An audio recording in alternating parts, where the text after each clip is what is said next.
YS Sharmila Reddy గారిని ఈ రోజున వైసీపీ నాయకులు ముఖ్యమంత్రి జగన్మోహన్ రెడ్డి కానీ, అదేవిధంగా వైవి సుబ్బారెడ్డి, రోజా, ఉషశ్రీ, ఇంకా ఇతర నాయకులందరూ కూడా నోటికొచ్చినట్టుగా మాట్లాడటాన్ని సహించలేక మేమందరం ఈ రోజున మీ ద్వారా ప్రజలకి చెప్పదలుచుకున్నాం. వైసీపీ నాయకుల్ని హెచ్చరించదలుచుకున్నాం. పిచ్చి కుక్కల్లాగా వైఎస్ షర్మిలారెడ్డి గారి అస్తిత్వాన్ని, పేరును కూడా ప్రశ్నిస్తూ దిగజారుడు రాజకీయాలు చేస్తూ ఉన్నారు. రాజన్న బిడ్డ ఈ రోజున ప్రజల తరపున మాట్లాడుతూ ఉంటే మీరు కనీసం సమాధానం చెప్పకపోగా ఆవిడ గురించి నోటికొచ్చినట్టుగా మాట్లాడుతూ ఉన్నారు. ఈ రోజున మా నాయకురాలు వైఎస్ షర్మిలారెడ్డి గారి గురించి నువ్వు మాట్లాడితే ఎట్లా ఊరుకుంటాం అనుకుంటున్నావు?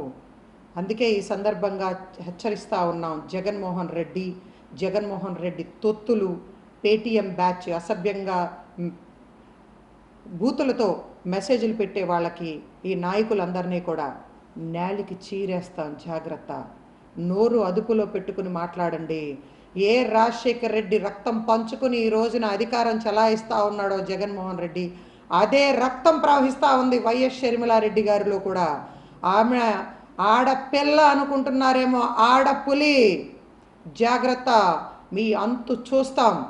ఆడవాళ్ళని అవమానించే దిగజారుడు రాజకీయాలు మీరు మానుకోండి.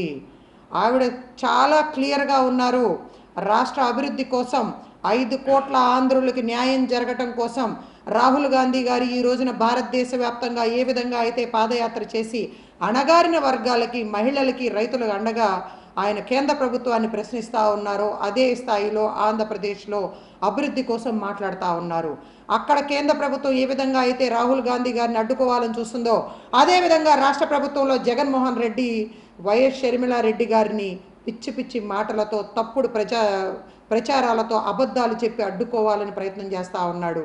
నువ్వు అధికారంలోకి రావటం కోసం నీ తండ్రి చావును కూడా అడ్డు పెట్టుకుని అధికారంలో కూర్చున్నావు. ఇవన్నీ ప్రజలు గమనిస్తూ ఉన్నారు.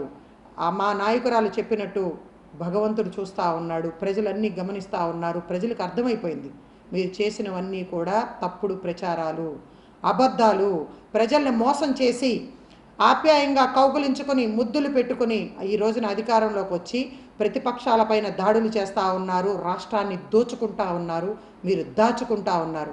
వాటన్నిటికీ అడ్డుకట్ట వేసి ప్రభుత్వాల్ని కూల్చే బాధ్యత మా నాయకురాలు కాంగ్రెస్ పార్టీ బాధ్యత తీసుకుంది. రాహుల్ గాంధీ గారు కూడా రేపు 2024లో కేంద్రంలో అధికారంలోకి వచ్చిన వెంటనే ఆంధ్రప్రదేశ్కి మొట్టమొదటి సంతకం ప్రత్యేక హోదా విభజన హామీలపైన పెడతామని చెప్పి మాట ఇచ్చారు. ఆ మెసేజ్ని ప్రజల దగ్గరికి తీసుకెళ్తా ఉన్నాం.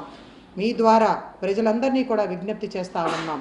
రాజన్న బిడ్డ వైఎస్ షర్మిలారెడ్డి గారు మన కోసం, మన గొంతుకై, మన తరపున కేంద్ర రాష్ట్ర ప్రభుత్వాలపైన యుద్ధం చేస్తూ ఉన్నారు. ఆమెని ఏదో ఒక రకంగా మానసికంగా వేధించి దాడులు చేయటానికి వైసీపీ ప్రభుత్వం పాల్పడతా ఉంది. దయచేసి ప్రజలందరూ కూడా అండగా నిలబడండి. కోట్లాది మంది కూడా ఆమెని ఆశీర్వదించి, ఆదరించి కాంగ్రెస్ పార్టీని అధికారంలోకి తెచ్చుకుందామని చెప్పి మీ ద్వారా విజ్ఞప్తి చేస్తా ఉన్నాం.